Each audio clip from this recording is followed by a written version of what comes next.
सतनाम सत साहिब सत्य कबीर महाचेतन सतपुरुष परमपिता परमात्मा के चरणों में कोटि कोटि वंदना करते हुए सभी भगत समाज को, मुक्ति भक्ति के जिज्ञासुओं, हंसों, भाइयों को, माताओं को, बहनों को और बुजुर्गों को, देश विदेश के सभी धर्म के साधु संतों को, साधु समाज को प्रणाम।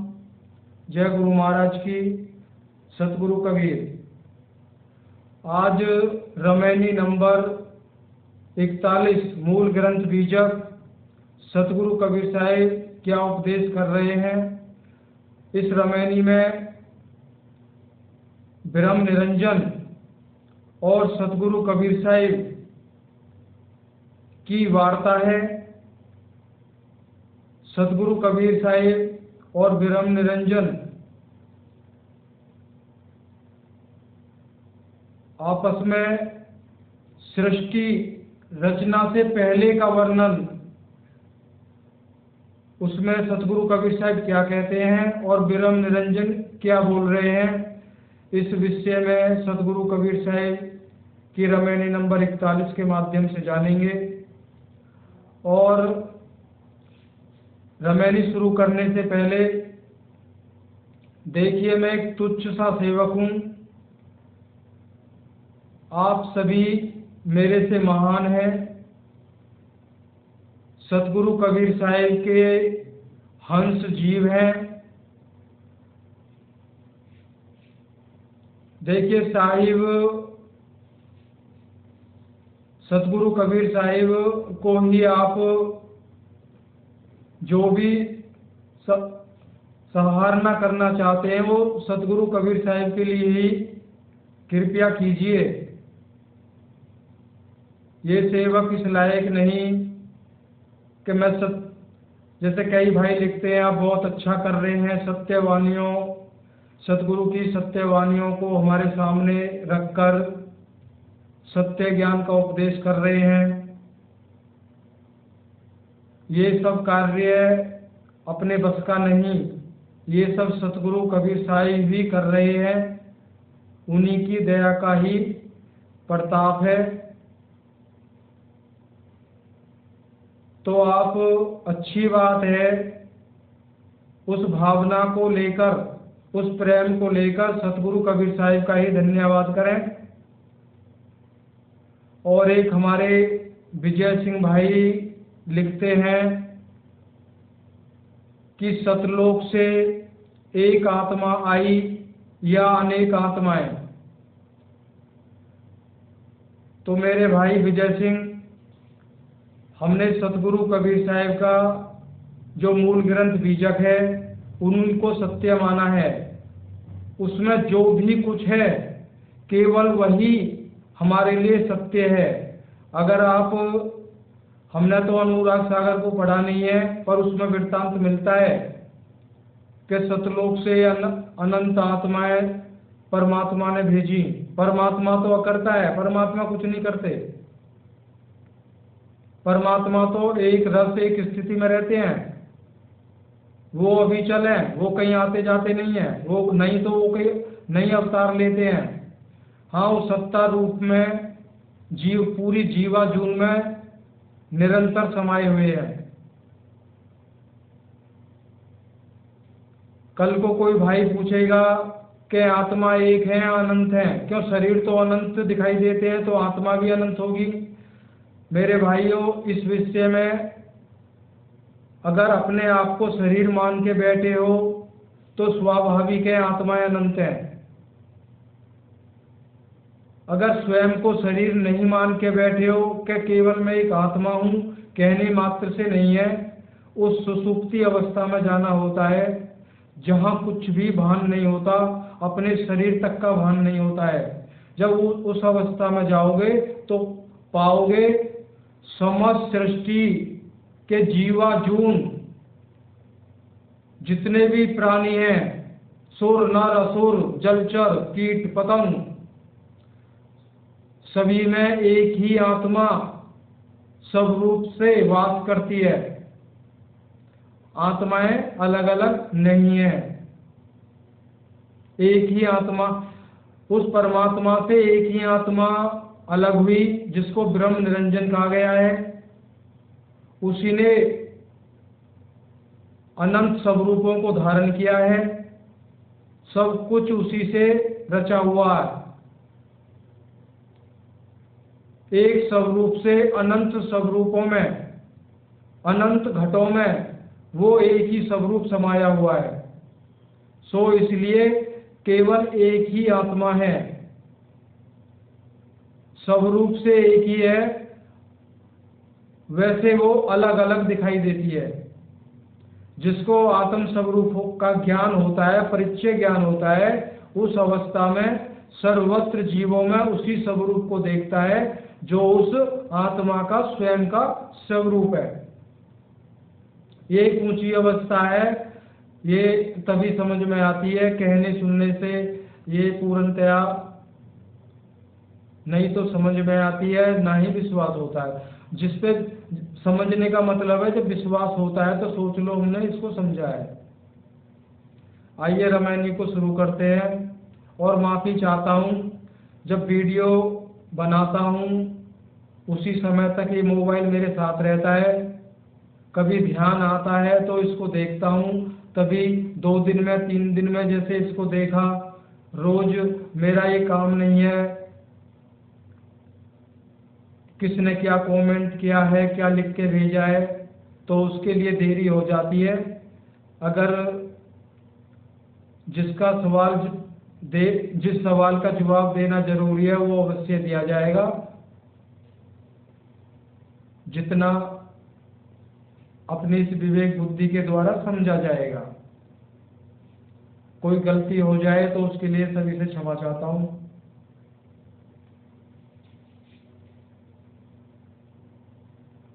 रामायणी 42। जब हम रहल नहीं कोई, हमरे माही सब कोई, करहूँ राम कौन तेरी सेवा, सो समुझाए कहो मोहि देवा, फुर फुर कहूँ मारूं सब कोई, झूठे झूठा संगति होई,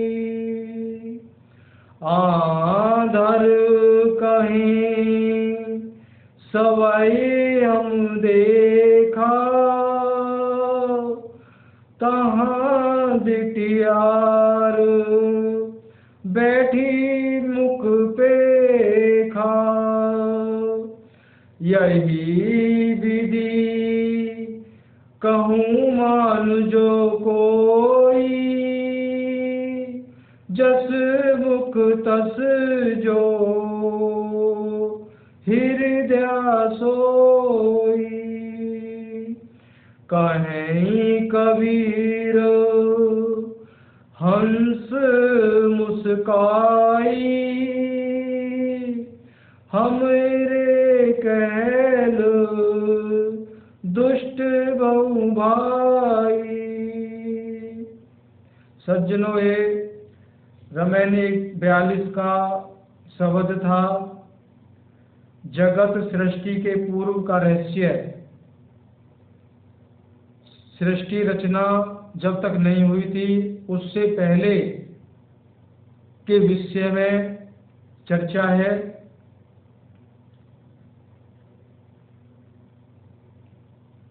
श्रुति स्मृतियां एवं पुराण आदि के अनुसार 5 भौतिक सृष्टि के प्रथम एक आत्मा निरंजन ही विद्यमान था।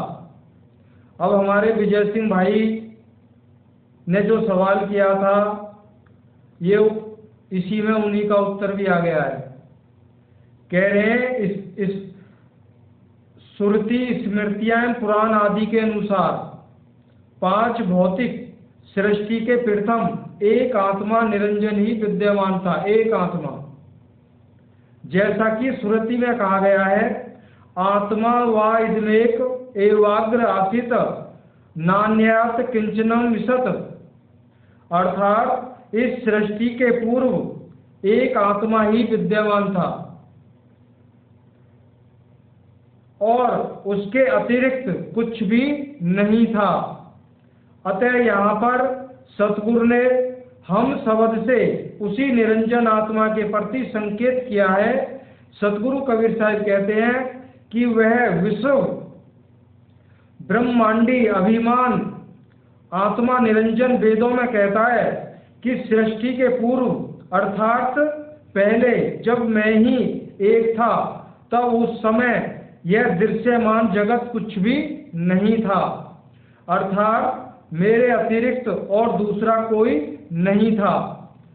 उस समय मुझ में ही सब कुछ बीज रूप से समाया हुआ विद्यमान था।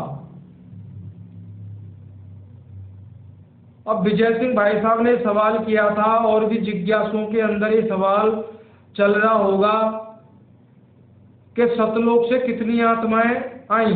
तो यहाँ पे स्पष्ट इस रामायणी में स्पष्ट हो गया है, केवल सतलोक से एक आत्मा आई जिसका नाम ब्रह्म निरंजन था। और यही वेदों में पुराण आदियों में वृत्तांत भी मिलता है। और ब्रह्म निरंजन जो चेतन आत्मा है वो वेदों में कहता है कि सृष्टि के पूर्व अर्थात पहले जब मैं एक ही था, उस समय यह दृश्यमान जगत कुछ भी नहीं था, सब मेरे अंदर बीज रूप में ये जो कुछ भी सृष्टि दिखाई दे रही है ये सब बीज रूप में मेरे ही अंदर समाया हुआ था। कह रहे बीज रूप में समाया हुआ था, विद्यमान था। अब यहाँ पे सतगुरु प्रश्न करते हैं, यहाँ पर सतगुरु प्रश्न करते हैं कि संपूर्ण विश्व प्रकृति मंडल में अपनी चेतना शक्ति संयुक्त संकल्प मात्र से रमे हुए हैं। हे चेतन आत्मा राम निरंजन देव, ये सतगुरु कबीर साहब कह रहे हैं, हे चेतन आत्मा निरंजन देव, जब जगत रचना के प्रथम तुम्हारे अतिरिक्त और दूसरा कोई नहीं था, तब उस समय तुम्हारी सेवा उपासना किसने की?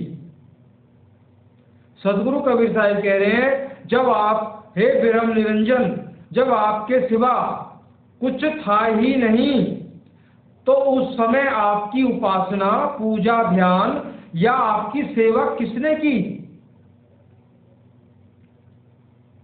अर्थात तुमको किसने जाना? भाव ये है कि किसने जाना फिर आपको? यही भेद मुझे समझा कर कहो। कबीर साहब कह रहे यही भेद मुझे समझा करके कहिए। अब कई गुरुजन हैं हमारे आदरणीय हैं, वो कहते हैं सतगुरु कबीर साहब के द्वारा सृष्टि रचना हुई है। देखिए, गुरु पद पे बैठने से पहले सत्य को जानना बहुत जरूरी है, क्योंकि अद्वैत में जब उसके अतिरिक्त और कोई है ही नहीं, तो कौन सेवक और कौन सेव्य हो सकता है? आदि सृष्टि के सर्वप्रथम सर्वोपरि एक महाचेतन परम पुरुष परमात्मा सार सवधि विद्यमान था। सदगुरु कबीर साहब कह रहे जिस स्थिति की आप बात कर रहे हैं, उस स्थिति में केवल महाचेतन सार स्वरूप परमपिता परमात्मा ही था। उसको ना किसी ने देखा, नहीं जाना, नहीं पहचाना। वो परमात्मा की स्थिति थी तथा वही विद्यमान था और रहेगा। एवं उसके नीचे चेतन आत्मा निरंजन और उसके नीचे जड़ शून्य प्रकृति माया मंडल था। अतः उस महाचेतन परम पुरुष परमात्मा से चेतन आत्मा निरंजन वंचित होकर, वंचित का मतलब है अलग होकर, उस परमात्मा से विरम निरंजन चेतन आत्मा अलग होकर शून्य प्रकृति माया मंडल में आकर सृष्टि को उत्पन्न करके उसका अभिमानी होकर अन्य सब आत्माओं को माइक बंधनों में डालकर वह स्वयं सर्वोपरि स्वामी बन बैठा। इस तरह से सृष्टि रचना का इसमें थोड़ा सा वर्णन दिया है कि उस परमात्मा से अलग हुआ, शून्य अवस्था में आया, जब चेतना जागृत हुई उसने सोचा मैं एक से अनेक रूप धारण करूं, तो आज्ञा शक्ति अष्टांगी अष्टधा प्रकृति दुर्गा माता कह लीजिए त्रिदेव इनको प्रकट किया। त्रिदेवों के माध्यम सृष्टि पहले ही इन्होंने रचना कर दी थी, त्रिदेवों के माध्यम से जीवों की रचना हुई। तो इस तरह से एक ही आत्मा से स्वरूप रूप में आत्मा एक ही है, वो भिन्न भिन्न शरीरों की रचना की गई, उनमें उसी स्वरूप को विद्वान किया गया। कोई त्रिदेव बना, कोई अष्टांगी बनी, अनंत देवतागण बने। सृष्टि की पालन पोषणा तो करनी है, इसको चलाना है। उसी हिसाब से साहिब ने तो ये कहा ना, ये बखेड़ा ये सृष्टि रचना ना तो पूरी हुई है और ना पूरी होगी। तो आगे सतगुरु कबीर साहिब शब्द के माध्यम से कहते हैं, पहले भूला विरम निरंजन झाई अपौमानी, झाई में भूलत इच्छा की ना, इच्छा ते अभिमानी, अभिमानी करता हो बैठा, नाना गिरंत चलाया, वही भूल में सब जग भूला, भूल का मर्म ना पाया, जा साहिब से भयो निरंजन, सो साहिब है न्यारा, परम पुरुष एक वृक्ष है, निरंजन वाकी दारा, त्रिदेवा शाखा भये, पात रूप संसार, अलख निरंजन लखे न कोई, जे बंदे बंदा सब लोई, जे झूठे सब बांध अयाना, झूठा वचन साच करवाना,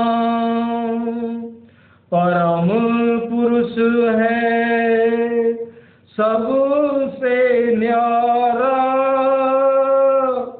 माया जीव।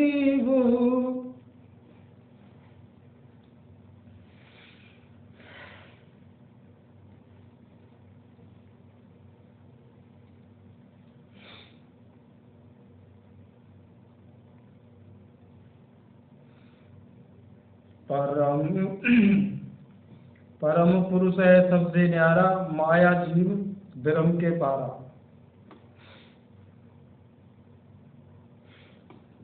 सज्जनों माफी चाहता हूँ, सतगुरु सतगुरु की वाणी ऐसी होती है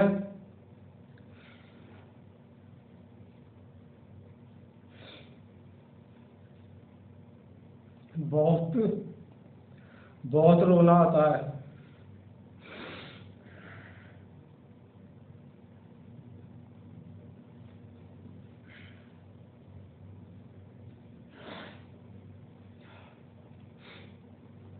क्षमा करें।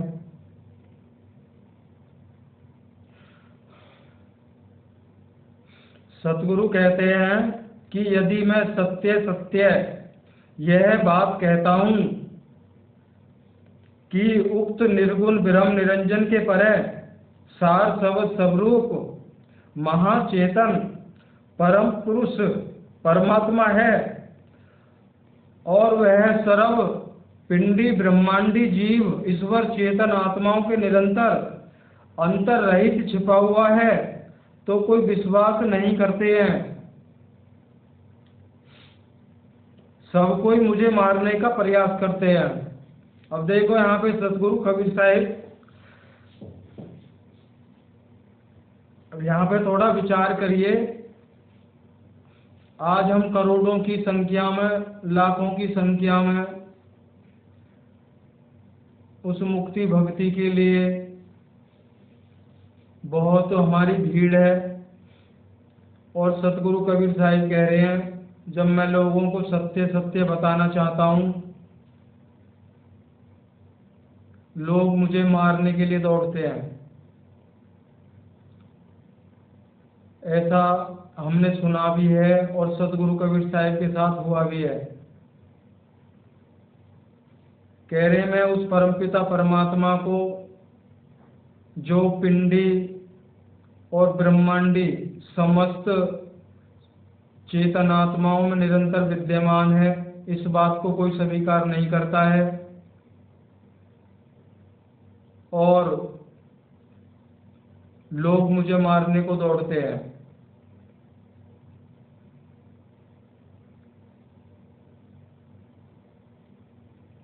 कोई विश्वास नहीं करते हैं, किंतु सब कोई मुझे मारने का प्रयास करते हैं। कारण यही है कि झूठे असत्य उपदेशक गुरु लोगों के साथ ही असत्य को सत्य मानने वाले झूठे लोगों की संगति होती है, अर्थात मेल होता है। आत्मा तथा परमात्मा के वास्तविक स्वरूप का ज्ञान से विहीन वेद शास्त्र पुराण आदि के पढ़ने वाले अंधे अर्थात अज्ञानी लोग कहते हैं कि हम सब कुछ देखते और जानते हैं।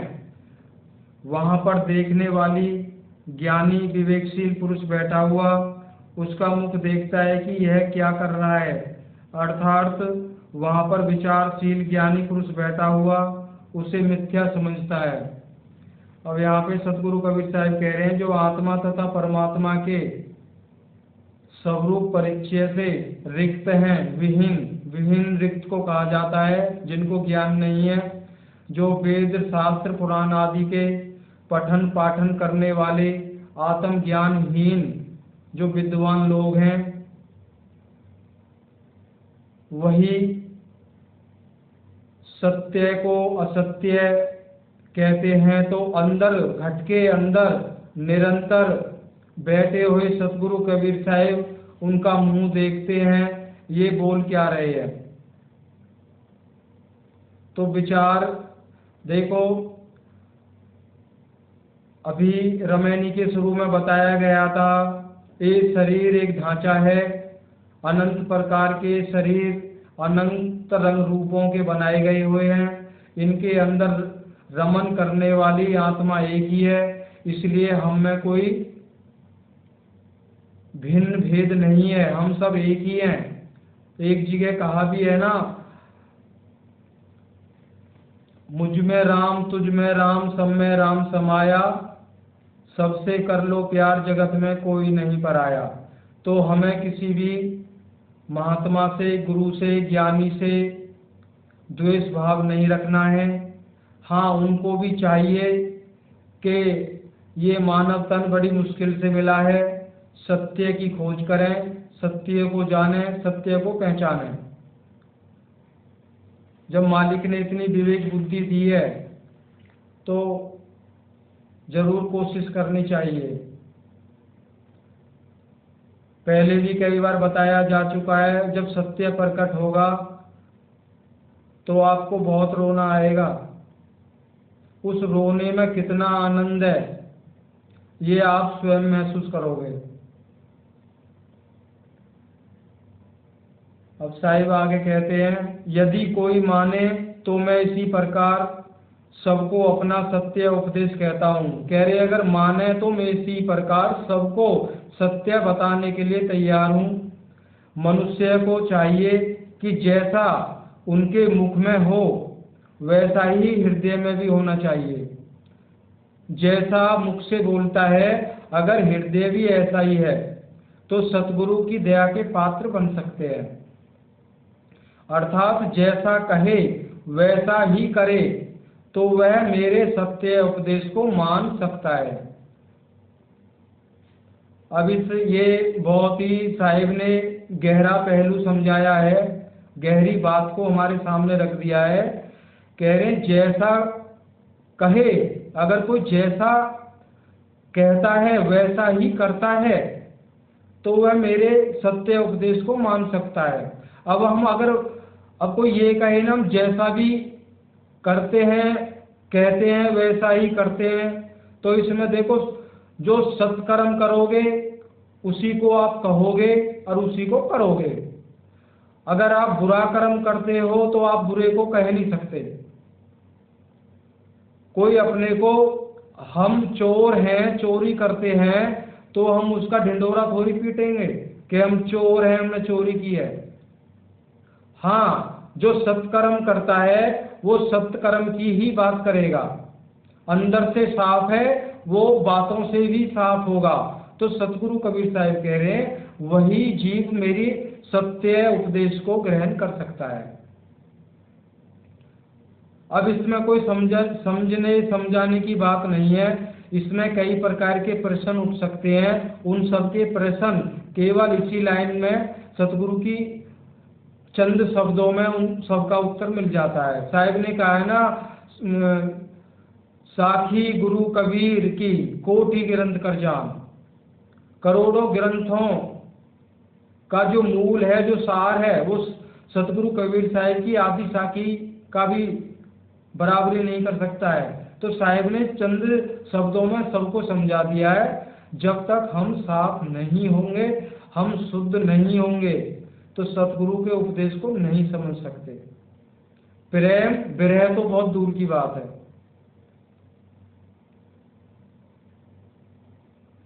कह रहे हैं वही मेरे सत्य उपदेश को मान सकता है, क्योंकि जिनका हृदय छल कपट आदि दूषणों से रहित पवित्र होता है उनके हृदय में भी सदुपदेश का प्रभाव पड़ता है और वे ही उस सदुपदेश को मानकर चलते हैं। सतगुरु कबीर साहिब हंसों को अर्थात जिज्ञासुओं को मुस्का प्रश्न कर सकते हैं कि हे भाइयों, हमारे उपदेश से ही आप लोग संसार के बंधन से मुक्त अर्थात छुटकारा पा सकोगे, अन्यथा नहीं। और हमारा वह उपदेश सार शब्द सत्पुरुष परमात्मा के प्राप्ति का है, अतः उसी के प्राप्त होने से सर्व बंधनों से छूट सकते हैं, अन्यथा नहीं। अब सतगुरु कबीर साहब ने यहाँ पे स्पष्ट कर दिया है रमेनी के अंत में कि हमारा जो सत उपदेश है, केवल इसी सत उपदेश से आप इस देह आदि बंधनों से, जन्म मरण आदि के बंधनों से छूट सकते हो, अन्यथा नहीं। इति सोम सत सुंदरम। तो सतगुरु कबीर साहिब की साखी से आपने सुना, सेवक यही चाहता है आप इसको दोबारा से सुन सकते हैं बड़े ध्यान से। साहिब ने कहा ना, जो मेरे सत्य उपदेश को प्रेम से श्रद्धा से सुनता है और उस पर विचार करता है, केवल ये 3 काम करता है, तो उसके हाथ को मैं कभी छोड़ता नहीं हूँ। भले ही वो सतगुरु का हाथ हमें दिखाई ना दे, लेकिन वो महसूस जरूर करेंगे हम। तो आज इतना ही। आगे साहिब की कृपा होगी तो फिर आपके सामने साहिब इस सतगुरु कबीर साहिब इस दास को आपके सामने लेकर आएंगे। सतनाम सतगुरु कबीर साहिब।